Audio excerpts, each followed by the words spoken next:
Welcome back to my YouTube channel guys. आज के इस वीडियो में मैं आप लोगों के लिए Oxford junior English translation exercise 90 solve करूंगा। आई थिंक ये क्लास आप लोगों के लिए हेल्पफुल रहेगा यदि आप इसी तरह के ट्रांसलेशन या फिर ग्रामर से रिलेटेड वीडियोस रेगुलर देखना चाहते हैं तो हमारे चैनल को भी सब्सक्राइब कर लें। एंड वन मोर थिंग, जितना हो सके अपने दोस्तों के साथ इस वीडियो को ज़्यादा से ज़्यादा शेयर भी करें ताकि उन्हें भी इसका लाभ मिल सके। तो चलिए अब इस एक्सरसाइज को मैं सॉल्व करूंगा और जितनी आवश्यकता होगी एक्सप्लेन भी करूंगा, अर्थात आप लोगों को समझाने का प्रयत्न भी करूंगा। So keep patience and watch properly. कहता है तुम क्या कर रहे हो, वाक्य अंत में क्या है, रहे हो, अर्थात इस वाक्य का अनुवाद हम प्रेजेंट इम्परफेक्ट टेंस में करेंगे। ठीक है। दूसरी बात यहाँ पर क्या है कि सब्जेक्ट के बाद क्या प्रयोग में आया है, अर्थात ऐसे सिचुएशन में हम क्या करते हैं कि सेंटेंस की शुरुआत व्हाट से कर लेते हैं, उसके बाद अर्थात व्हाट के बाद जो एमिजार का प्रयोग होता है वो सब्जेक्ट के अनुसार हो जाता है, उसके बाद सब्जेक्ट आता है और सबसे अंत में V4 अर्थात वर्ब के साथ ING लगाकर लिख देते हैं। ठीक है। तो यहाँ पर हम क्या करेंगे, सबसे पहले व्हाट लिखेंगे। दूसरी बात यहाँ पर क्या है, सब्जेक्ट आपका क्या है, तुम, यू के साथ क्या प्रयोग में आता है, आर प्रयोग में आता है, तो यहाँ पर आर लिखेंगे। आर के तुरंत बाद सब्जेक्ट आएगा यू और सबसे अंत में वर्ब का चौथा फॉर्म अर्थात वर्ब के साथ ING लगाकर लिख देंगे। और वर्ब यहाँ पर क्या है, करना, डू, डूइंग।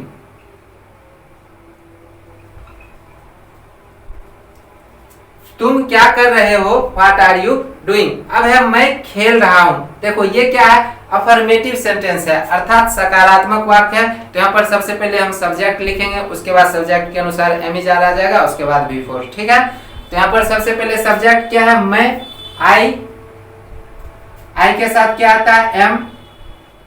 अब यहाँ पर वर्ब क्या है, खेलना, प्लेइंग।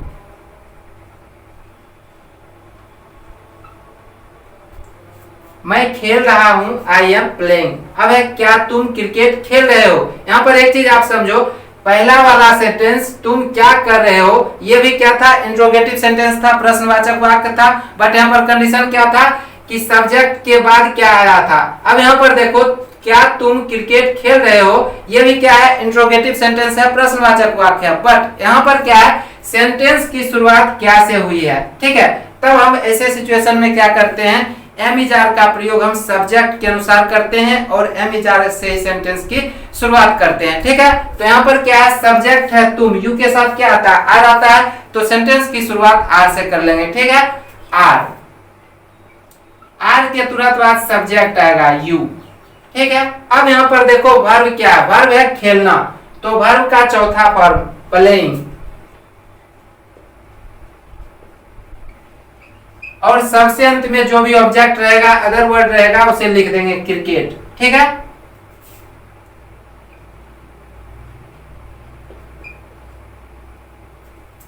क्या तुम क्रिकेट खेल रहे हो, आर यू प्लेइंग क्रिकेट।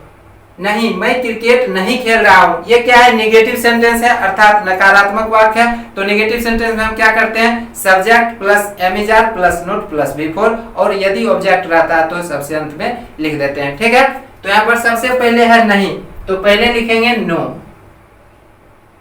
उसके बाद मैं क्रिकेट नहीं खेल रहा हूं, आई एम नोट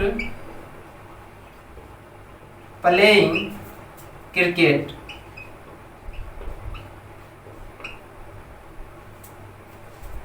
मैं फुटबॉल खेल रहा हूं, ये क्या है, अफर्मेटिव सेंटेंस है, आई एम प्लेइंग फुटबॉल। देखो अफर्मेटिव सेंटेंस अर्थात सकारात्मक वाक्य में subject plus am is are plus V4 और यदि ऑब्जेक्ट रहता है तो सबसे अंत में ऑब्जेक्ट लिख देते हैं। ठीक है। वह झूठ क्यों बोल रही है, देखो यहाँ पर क्यों लगा हुआ है, तो जैसा कि आपको पता है सेंटेंस की शुरुआत वाई से करेंगे। ठीक है। और लड़की के लिए, वह के लिए सी प्रयोग में आता है, सी के साथ ई जाता है, तो वाई के तुरंत बाद ई जाएगा। ठीक है। वाई इज, अब सब्जेक्ट आएगा सी। अब वर्ब का चौथा फॉर्म। ठीक है। वर्ब यहाँ पर क्या है, बोलना, टेल मीन्स बोलना होता है, टेलिंग ए lie। वह झूठ क्यों बोल रही है, why is she telling a lie, ठीक है। और यहाँ पर देखो बोलना वर्ब है, ठीक है, झूठ अदर वर्ड है, इसलिए a lie लास्ट में लिख दिया मैंने, ठीक है। वह झूठ क्यों बोल रही है, why is she telling a lie, क्या वह कल आ रही है, is she coming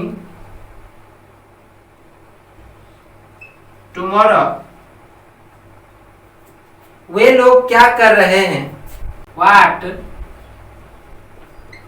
are they doing, वे लोग क्या कर रहे हैं, what are they doing। तुम क्या चाहते हो, यहाँ पर आप देखो कि क्रिया के अंत में ते हो, अर्थात इस वाक्य का अनुवाद हम प्रेजेंट इंडेफिनिट टेंस में करेंगे। और चूंकि यह इंट्रोगेटिव सेंटेंस है, प्रश्नवाचक वाक्य है, और यहाँ पर जो क्या आया है वो सब्जेक्ट के बाद आया है, ठीक है। तो हम ऐसे सिचुएशन में क्या करेंगे, सबसे पहले व्हाट लिखेंगे, ठीक है।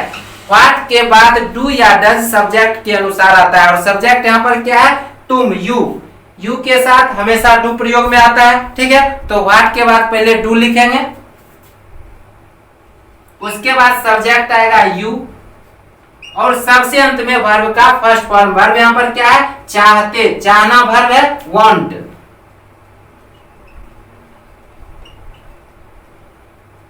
तुम क्या चाहते हो, व्हाट डू यू वांट, क्या तुम मछली खाते हो। देखो है तो ये क्या है, इंट्रोगेटिव सेंटेंस है, प्रश्नवाचक वाक्य है, बट यहाँ पर क्या है कि सेंटेंस की शुरुआत क्या से हुई है, ठीक है।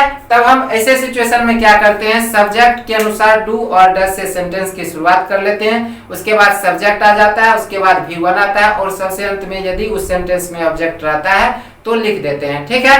तो यहाँ पर क्या है, क्या तुम मछली खाते हो, यू के साथ क्या आता है, डू आता है, तो सेंटेंस की शुरुआत डू से करेंगे, ठीक है।